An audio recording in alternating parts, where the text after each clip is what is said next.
ఒకసారి బ్రహ్మదేవుడు మరియు విష్ణుమూర్తి ఎవరు గొప్పవారు అనే వాదన పెట్టుకున్నారు. సృష్టిని నేనే చేశాను కాబట్టి నేనే గొప్పవాణ్ణి అని అన్నాడు బ్రహ్మదేవుడు. లేదు, సృష్టిని నేనే కాపాడుతున్నా కాబట్టి నేనే గొప్పవాణ్ణి అని అన్నాడు మహావిష్ణువు.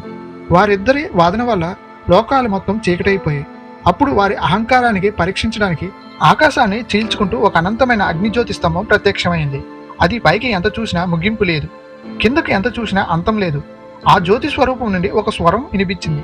ఈ జ్యోతి స్వరూపమైన స్తంభానికి ఆది అంతం కనుగొన్న వారే శ్రేష్ఠుడు, గొప్పవారు అని వినిపించింది. బ్రహ్మ వెంటనే తన వాహనమైన హంసవాహనం ఎక్కి ఆ స్తంభం యొక్క ఆదిని కనుక్కోవటానికి పైకి ఎగిరి వెళ్ళిపోయాడు. కొన్ని వేల సంవత్సరాలు ఎగిరిన ఆ స్తంభానికి ఆదిని మాత్రం కనుక్కోలేకపోయాడు. అలసిపోయి ఉన్నాడు.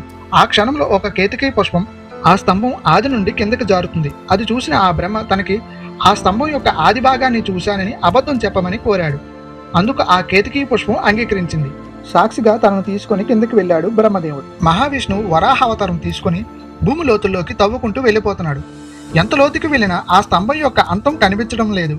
చివరికి వినయంగా ఒప్పుకున్నాడు, నేను కనుగొనలేకపోయాను అని. కానీ బ్రహ్మ నేను గొప్పవాడిని, శ్రేష్ఠుణ్ణి అని అన్నాడు.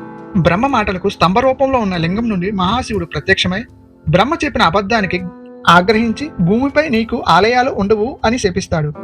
మహావిష్ణువు వినయానికి శివుడు సంతోషిస్తాడు. భూమిపై నాతో సమానంగా పూజలు అందుకుంటావు అని వరమిస్తాడు. ఆ అనంతజ్యోతి స్తంభమే శివలింగం ప్రతీక. లింగం అంటే లక్షణం లేదా సూచిక. అది ఒక రూపం కాదు, రూపానికి అతీతమైనది, సత్యానికి ప్రతీక. అందుకే మహాశివరాత్రి 12 గంటలకు లింగం ఆవిర్భావ కాలంగా పూజలు చేస్తారు. శివరాత్రి పాల్గొన మాసం కృష్ణపక్షం చతుర్థి రోజున వస్తుంది. చంద్రుడు అత్యంత క్షీణస్థితిలో ఉంటాడు. శరీరం శక్తి సమతుల్యంగా ఉంటుంది. 12 గంటలకు ఎందుకు అంటే మనం గతం ముగిసిపోయింది, భవిష్యత్తు ఇంకా మొదలు కాలేదు. మధ్యలో ఉన్న ఆ కాలి క్షణమే శివతత్వం. అహంకారం చీకటి లాంటిది, వినయం వెలుగు లాంటిది.